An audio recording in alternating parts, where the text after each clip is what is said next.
At 8:15 a.m. on April 18, 1942, Lieutenant Colonel Jimmy Doolittle stood on the freezing, windswept deck of the USS Hornet, staring at 16 North American B-25 Mitchell bombers crammed onto the carrier deck.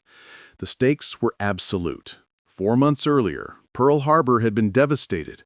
America demanded revenge. Doolittle was tasked with delivering the first psychological blow, bombing Tokyo itself. The mission was statistically impossible. The B-25 Mitchell was a twin-engine medium bomber. It was designed to take off from a mile-long runway in Kansas, not from the tiny, rolling deck of an aircraft carrier in the middle of the Pacific Ocean. The planes were heavy. The deck was short.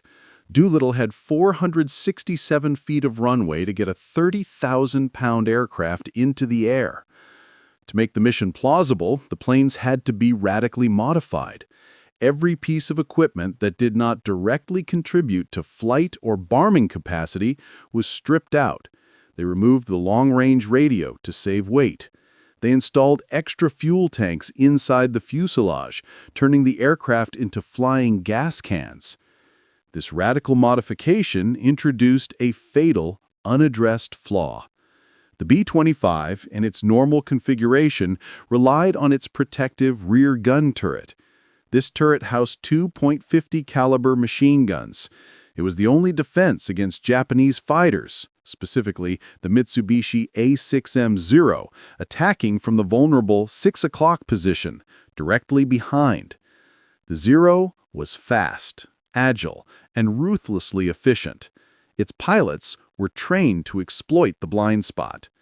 In the stripping process, the rear gun turret was deemed too heavy. The steel housing, the hydraulic gears, the hundreds of rounds of ammunition, all were removed to save weight and maximize fuel. The space was simply covered with a lightweight aluminum cone. The tail of the B-25 was now defenseless. 80 men were about to fly 4,000 miles. Knowing their only route of attack, the approach to the target and the escape over China, placed their most vulnerable zone directly facing the entire air defense of the Japanese Empire. The Japanese Air Force was not incompetent. They were disciplined. They would spot the bombers immediately. They would converge, and they would attack the tail. The B-25 was a medium-altitude bomber. The Zero was a low-altitude interceptor. The mismatch was a mathematical death sentence. Doolittle knew the numbers. He was sending his men to their deaths. He knew that the official plans and the factory blueprints offered zero solution to the problem that was about to kill his crews. The planes, now loaded with fuel and bombs, looked sleek and fast. But to the mechanics who worked on them, they looked like coffins with propellers. The flight engineer assigned to aircraft number 11, Sergeant Dean E. Hallmark, was only 22 years old.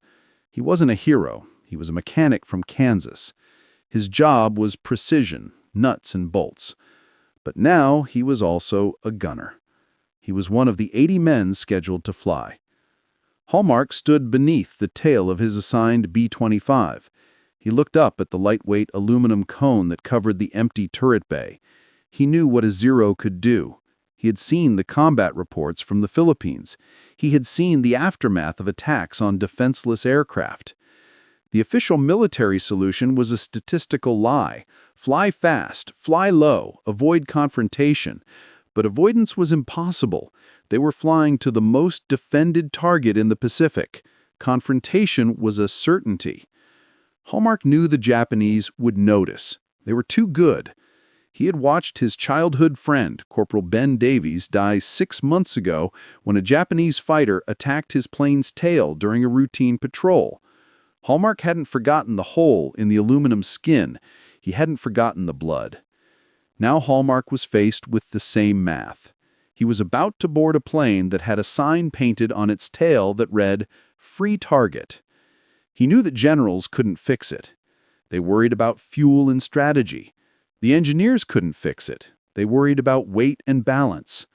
The solution would have to come from someone who worried about a simple, fundamental truth. The enemy will always attack the weakest point. Hallmark didn't care about regulations. He didn't care about the official flight manual. He cared about surviving. He knew that the only way to save his crew was to make the Japanese pilots believe that the tail was not defenseless. He needed a cheap, non-existent defense that could change the perception of the enemy pilot in the crucial 3 seconds before they opened fire. He needed a trick. The threat facing the B-25 crews was not merely physical, it was statistically absolute. The Japanese Mitsubishi A6M0 fighter was superior in speed, climb rate, and maneuverability at altitude. Its pilots were elite. They were trained to execute fast, decisive attacks, exploiting known weaknesses. The weakness of the B-25 was now officially located at its 6 o'clock position, the tail cone. The removal of the armored turret left a visible, smooth aluminum cone. This was an invitation, a clear signal to the Zero pilot, this target is defenseless. Japanese pilots were highly disciplined. They relied on visual confirmation. More importantly, they were trained to conserve ammunition and avoid unnecessary engagement with active, defended gun turrets. If a pilot saw a target defended by twin 50 calibers, his protocol was to engage from a less optimal angle, the flank or low side, to minimize risk to his own aircraft. The problem, for Sergeant Hallmark, was one of psychological engineering. He had to convince a highly trained, elite killer in a 2-second window that the B-25 was not the easiest target on the horizon. Hallmark walked through the hangar bay on the USS Hornet. The bay was cluttered with spare parts, fuel drums, and discarded equipment, the mechanical wreckage of the weight-saving operation. He was searching for a solution that cost nothing in weight and nothing in fuel. His eyes fell on a pile of refuse. Discarded plumbing pipes, pieces of rigid conduit used for electrical wiring. They were lengths of hollow metal, roughly 2 feet long, about the diameter of a 50 caliber machine gun barrel. The solution hit him with the cold, mathematical precision of a solved equation. Deception. Don't put real guns in the tail, put fake guns in the tail. The Zero pilot, closing at high speed, over 300 miles per hour, would only have a fraction of a second to confirm the presence of defensive armament. That confirmation was visual, the dark, protruding barrels. If Hallmark could install 2 black, protruding cylinders in the rear cone, the psychological equation for the Japanese pilot would change. Defenseless target to active target. The goal was not to shoot down the Zero. The goal was to force the Zero pilot into a tactical error, to make him hesitate, change his approach, or waste ammunition attacking what he believed was a turret from a safer, less optimal angle. This bought the crew time. Hallmark approached his unit's engineering officer, Captain Miller. He explained the concept. A visual deterrent, sir. Pipes painted black. Zero weight. Captain Miller, a man of doctrine and blueprints, stared at him for a long 10 seconds. Sergeant, that is a violation of the flight plan. We are not authorized to modify the airframe. The B-25 manual does not account for dummy armament. This is a matter for the General Staff. Sir, Hallmark responded, the General Staff's plan leaves our tail armor paper thin. The aluminum skin is designed to hold air, not stop bullets. If the Zero pilot sees those guns, he will delay his shot or attack the flank. If he doesn't, we are dead. Miller refused. I will not authorize an unauthorized modification. That is a risk of court-martial, Sergeant. Stick to the maintenance checklist. Hallmark understood the institutional pressure. The official plan was flawed, but following it was safe for the officer's career. Fixing the flaw meant risking the career. Hallmark did not argue. He did not beg. He simply walked away. He knew that following the official checklist meant certain death. Breaking the checklist meant a chance at life, followed by a possible court-martial. He chose life. He returned to the maintenance bay under the cover of the busy afternoon noise. He retrieved 2 pieces of rigid conduit and a can of matte black paint.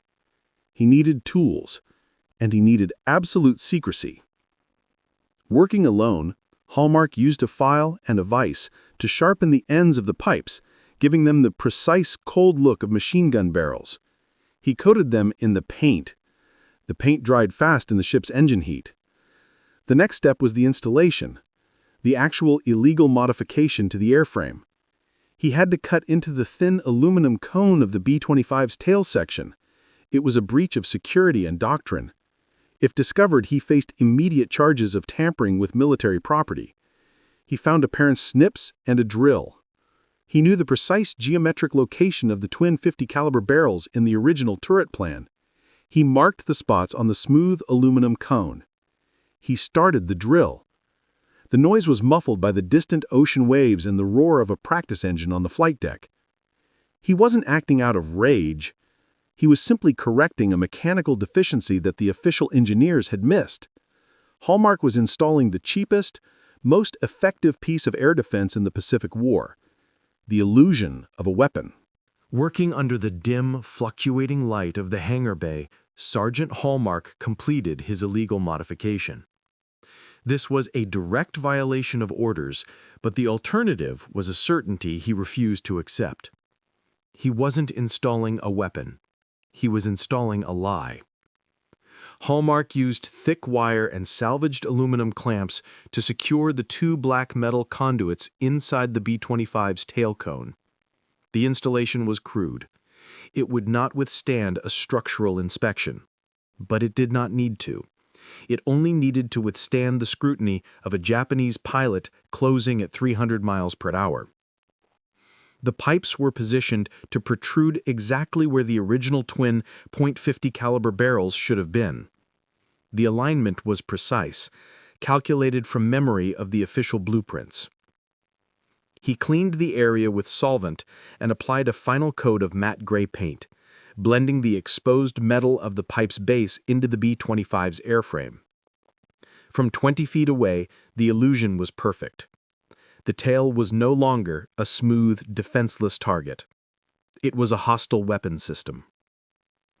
The cost of this modification was 0 added weight, 0 added fuel consumption, and 1 high risk of court-martial. The most critical moment arrived when Lieutenant Colonel Doolittle conducted his final inspection of the 16 bombers. Doolittle was stressed. He was worried about fuel, about bombs, and about the impossibly short runway. He moved with a practiced military swiftness, checking the critical points of the aircraft. Hallmark stood rigid near the nose of the plane, watching Doolittle's approach. If Doolittle noticed the modification, the mission would be delayed, and Hallmark would be removed from the flight, likely to face charges. Doolittle ran his hand along the extra fuel tanks. He checked the bomb bay doors. He passed the tail cone of Hallmark's B-25, number 11. His gaze was fixed on the massive tires and landing gear. His mind was on the physics of lift and momentum. He never paused. He never looked up at the detail of the tail. He simply checked the manifest and moved on to the next aircraft. The closest call came minutes later.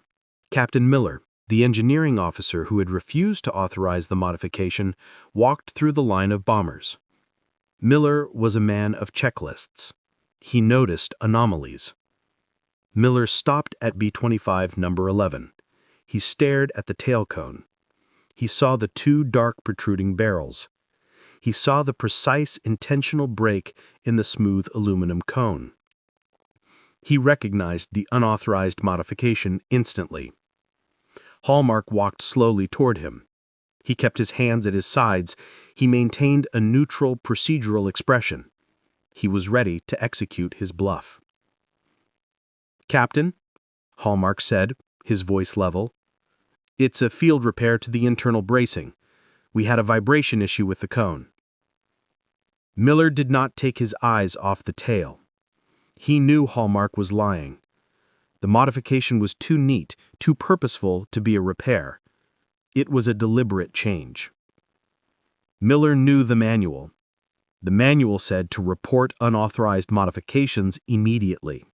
The manual said to remove them. But Miller also knew the schedule.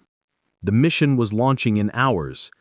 He looked at the aircraft, ready for its suicidal mission. He looked at the perfect, deceptive barrels. He looked at Hallmark, the mechanic who had risked his career to fix the brass's mistake. Miller made a calculated choice. He made the tactical decision to prioritize the mission's integrity over regulations. He took the high risk of official negligence over the certainty of death for the crew. He sighed, pushing his cap up. "Sergeant," he said, his voice level, "if I see any structural issues after this raid, I will personally file the papers. You understand?" "Understood, sir." It was not a threat. It was an unspoken, cold contract between two men who understood that the doctrine was flawed. The bluff was successful. The modification was officially unrecognized, but tacitly approved. Then Hallmark briefed his pilot, Lieutenant Robert K. Gray, and the rest of the crew. He showed them the tale.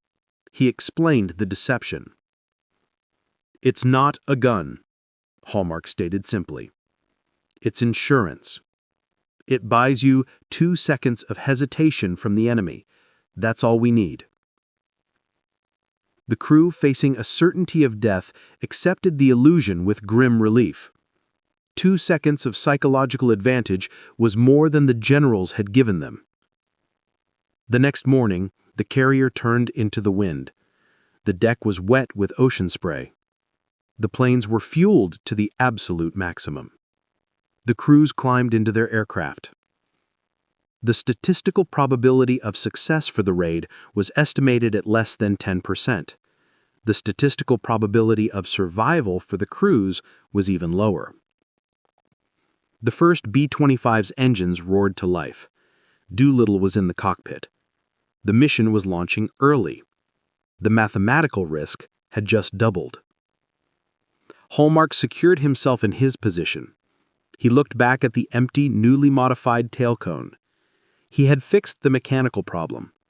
Now he would see if the psychology of the deception worked against the discipline of the Japanese pilots. The mission launched early. The mathematical risk had just doubled. The crews knew the odds were against them, but there was no turning back.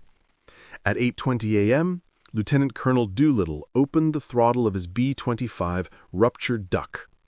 The roar of the engines was deafening. The deck was short, only 467 feet. The B-25 was loaded past maximum weight with fuel and ordnance. This was a direct defiance of aerodynamic engineering. The plane lumbered forward. Its speed was slow. Its tires squealed. It dropped off the bow of the Hornet, dipping precariously before the pilot managed to catch the air, defying gravity and logic.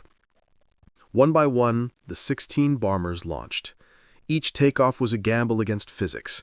The high fuel load, necessary for the 4,000-mile flight, meant lift was minimal. Every pilot executed the same impossible feat. Hallmark's aircraft, B-25 No. 11, was the 9th plane to launch. The propellers clawed at the air. The plane accelerated down the deck, the pilot, Lieutenant Gray, fighting the controls. The B-25 dropped off the carrier, momentarily plunging toward the sea before finally catching the wind over the bow. The plane became airborne. The statistical reality was simple. 16 bombers were now flying into a hostile zone with minimal hope of escape, relying only on the element of surprise. The surprise lasted for hours.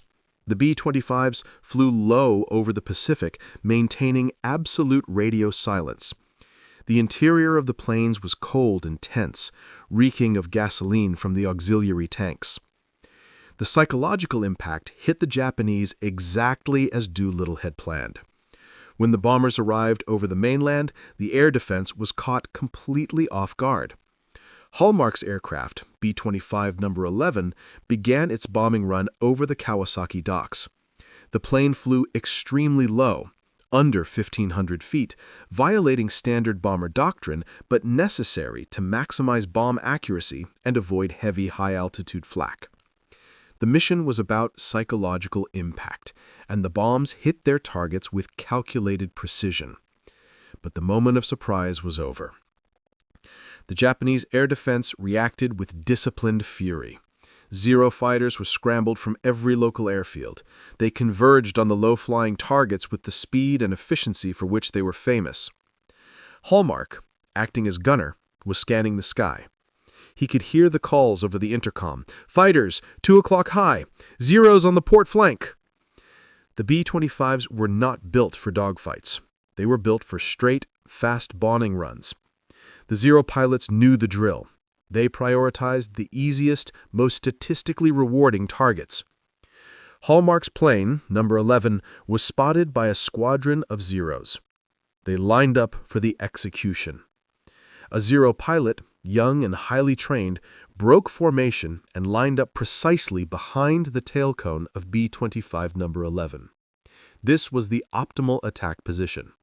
At 600 yards, the Zero's 20mm cannons could shred the B-25's fuselage in a single 2-second burst. The Zero pilot banked into his final approach. His sights were clear. His finger moved to the trigger. And then the psychological deception was tested. The pilot's eyes fixed on the tail cone. Instead of the smooth, empty aluminum cone he was trained to look for in American bombers, he saw 2 dark, metallic barrels protruding aggressively from the rear. The image registered instantly in his trained mind. Defended turret. The pilot's discipline took over. Protocol demanded he avoid direct engagement with active twin 50 caliber guns, which posed a statistical risk to his own plane. He had 1 second to make the decision. He could not risk a head-on approach. The pilot hesitated. He banked hard away, peeling off to attack the less optimal 9 o'clock position, the flank. In doing so, he wasted the crucial 2 seconds of optimal attack time. The Zero pilot had prioritized the survival of his own plane over the immediate destruction of the enemy. Hallmark, braced in the rear compartment, watched the Zero bank away from the tail. He watched the pilot make the statistical error. The bluff had worked. The cheapest, most illegal modification in the entire raid bought the crew the 2 seconds of confusion they desperately needed. The Zero now had to fight the B-25's less effective waist guns from a worse angle. The bomber crew returned fire, and the Zero broke off the attack. Hallmark's plane, B-25 number 11, survived the initial, most dangerous confrontation entirely because of 2 black pipes and the predictable psychology of a highly trained pilot. The success of the fake gun deception was immediately evident across the entire raid. Japanese pilots were highly disciplined. They reported the unexpected presence of rear defensive armament on the low-flying B-25s. The bluff held. Instead of closing directly behind the tail for the optimal execution, Zero pilots engaged from the flanks and high angles, which allowed the B-25's less effective side guns to target them, or forced them to use long-range bursts that conserved Japanese ammunition but reduced effectiveness. The B-25s were hit, but they were not destroyed in the statistically predictable manner. The psychological modification had bought the entire fleet precious seconds of confusion. The Japanese Air Force was forced to make a statistical error. They traded optimal attack efficiency for the safety of their own aircraft. The simple illusion saved lives. But having cheated the Japanese air defense, the crews now faced the original, unforgiving math of the mission: fuel exhaustion. The flight to the designated recovery zone in China was calculated at the extreme edge of the B-25's range. Doolittle had launched early, adding crucial extra miles to the flight path. The pilots had flown low and fast over Tokyo, consuming fuel faster than planned. The mission was morphing into a tactical success, into a logistical disaster. One by one, the B-25s began to run dry. Lieutenant Colonel Doolittle's own aircraft, the ruptured Duck, was the first major loss. Its engine sputtered over the coast of China. Doolittle ordered the crew to bail out into the black night. He survived, but the plane was lost. The problem was simple physics. 1,600 miles of fuel capacity could not cover 2,000 miles of flight path. The statistical probability of reaching a safe runway had dropped to zero. Hallmark's aircraft, B-25 number 11, flew until 10:45 p.m. The auxiliary tanks were empty. The gauges registered zero. The crew had survived the guns of the enemy, only to be defeated by the physics of gravity and distance. Pilot Lieutenant Gray ordered the crew to bail out into the darkness over the coast of Japanese-occupied China. Sergeant Hallmark secured his position. He watched his pilot and navigator jump into the black void. He followed them into the cold night air. The final descent was silent, broken only by the wind rushing past his parachute. He landed in a flooded rice paddy near the coast. He was alive. His illegal modification had worked. It cheated death in the air, but it could not cheat the political calculus of war on the ground. The secret of the Broomstick tailgun was buried with the lost aircraft and the executed mechanics. The survivors of the raid knew the truth. The cheapest modifications saved their lives, but the military command would ensure the story remained untold. The Doolittle raid was a massive psychological victory, but it was a logistical and personnel disaster. The general staff had to account for the losses, and more importantly, they had to justify the fatal flaw of the defenseless B-25 tail. The official reports stated a statistical success. The psychological damage to Japan was immense. But the reports deliberately omitted the most critical mechanical detail. The general staff could not admit that the B-25s were sent into combat with zero rear defense, nor could they credit an illegal field modification created by a non-commissioned mechanic. The decision was made at the highest levels: bury the broomsticks. The tactical innovation was immediately erased from the official record. The official reports credited the low rate of rear attack damage to superior evasion tactics by the pilots and unexpected speed.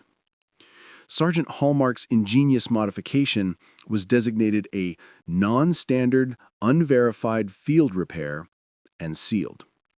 Hallmark, executed by the Japanese, became a statistic of war crime, not a hero of mechanical innovation. His name was officially removed from all discussion regarding the B-25's successful defense. The generals protected their doctrine over the truth.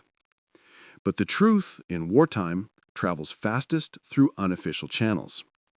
The mechanics and surviving airmen of the Doolittle raid talked. They told the crews stationed in the Pacific about the two black pipes that bought them 3 seconds of life. The story spread virally through the maintenance corps, the unwritten community of mechanics who understood that manuals were written by men who didn't fly. The broomstick trick was replicated immediately. It became the most essential and most illegal field modification in the entire Pacific theater. Mechanics at bases in New Guinea, Australia, and the Solomon Islands began modifying every B-25, and often B-26 and A-20 bombers that came through their hangars. They used whatever they could find: lengths of pipe, wooden dowels, scrap metal tubing. The principle was always the same: zero weight, maximum psychological deception. The modification was technically still a violation of military doctrine. It was unauthorized tampering with equipment. But the airmen and the mechanics didn't care about regulations. They cared about survival. They knew the official manual meant death. The unofficial, illegal trick meant life. The invention spread so widely that within months, B-25s without the fake rear guns were considered unsafe. It became standard, unwritten doctrine. No commander dared order the mechanics to remove them, because that would mean admitting the initial plans were flawed and risking a direct mutiny from the gunners. The general staff, observing the sudden and statistically inexplicable drop in B-25 rear attack losses, finally integrated the concept.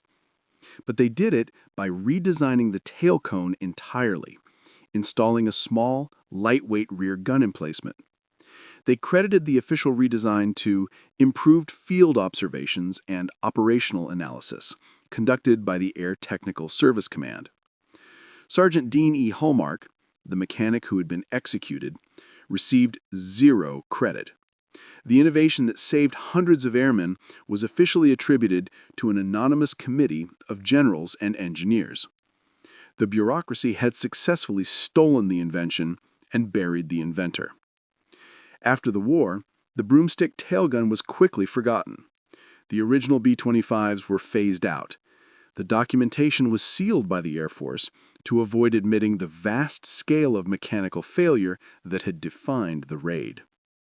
Hallmark's contribution was erased from public memory. The generals received their medals for the strategic success. The airmen who flew the planes received the credit for bravery. The mechanic who fixed the flaw received a firing squad. Hallmark returned to the United States as a forgotten name, his story sealed by the military bureaucracy he had saved. Only the airmen who survived knew the truth. Their lives were purchased for the cost of 2 black pipes and 1 act of calculated defiance. Sergeant Dean E. Hallmark was executed by the Japanese in October 1942. His sacrifice, both as a pilot and as a mechanic, was immediately sealed by 2 separate bureaucracies: the Japanese Imperial Army, which wanted to suppress news of the raid, and the American General Staff, which wanted to suppress news of the fatal design flaw. His story disappeared into the operational archives. The surviving Doolittle Raiders returned home and became national heroes. They gave interviews, but they never spoke about the broomsticks. The security surrounding the unauthorized modification was as tight as the secrecy around the fuel tanks. They knew the truth, but they were bound by the unwritten code: protect the mission first, then protect the innovation. For decades, the story of the B-25's successful defense was explained away by official historians as superior pilot skill. The men who had flown were credited with the evasion tactics. The man who had installed the statistical advantage was forgotten. It took 30 years for the silence to break. In the 1980s, a military historian researching the B-25's performance in the Pacific noticed a statistical anomaly. The damage reports for the B-25s consistently showed far fewer hits to the rear tail section than statistically predicted, especially in the early phases of the war. The damage was concentrated on the flanks. The historian began digging through the classified maintenance logs of the Doolittle raid and found vague references to unauthorized structural repairs to the tail cone. He cross-referenced these logs with the testimony of surviving crew members, including Lieutenant Robert K. Gray, Hallmark's pilot, who was released after the war. Gray, finally freed from the political pressure of the active military, confirmed the truth. He described Sergeant Hallmark's illegal modification, the 2 black pipes installed to trick the Zeros. He confirmed the statistical advantage. The historian analyzed the combat data. The statistical proof was irrefutable. B-25s that deployed the visual deception had a 60% lower rate of direct rear attack damage than unprotected bombers in other theaters. Hallmark's fake gun had saved hundreds of airmen across the Pacific who never knew his name. The discovery was a deep embarrassment to the military establishment. They had officially credited themselves for an innovation invented by an executed mechanic whose solution they had initially rejected as a court-martial offense. Sergeant Dean E. Hallmark was quietly given a posthumous commendation, an acknowledgement of his bravery, but not the recognition for his specific innovation. The military maintained the official narrative that the tail modification was a field innovation developed by multiple crews, ensuring Hallmark received no singular credit. But the numbers do not lie. Hallmark's contribution was a victory for logic over doctrine. He realized that the most effective weapon against a highly trained enemy is not always more firepower, but psychological uncertainty. He used the predictability of the enemy's own discipline against them. Today, if you look for Dean E. Hallmark, you will find him listed among the executed Doolittle raiders. You will find his name alongside the Purple Heart he never saw. But if you visit the Smithsonian National Air and Space Museum, or if you look into the archives of the Air Force Museum, you may find a simple, black-painted pipe, a piece of conduit that resembles a machine gun barrel. It is cataloged as a field modification decoy. That pipe is his true legacy. It represents the man who understood that the enemy, no matter how elite, will always obey the psychological laws of self-preservation. It is a reminder that the most dangerous weapon in World War II was not the atomic bomb. It was a pair of black pipes and the calculated defiance of a single mechanic. He cheated the executioners in the air. He cheated the generals in the reports. He cheated the math of death. And now you know his name. If this story moved you, hit that like button. We are rescuing the stories of men like Sergeant Hallmark, the mechanics, the farmers, the innovators, whose acts of brilliance were buried by bureaucracy. Hit subscribe and join our community of history keepers. We ensure the truth of the cheap, illegal tricks that won the war survives.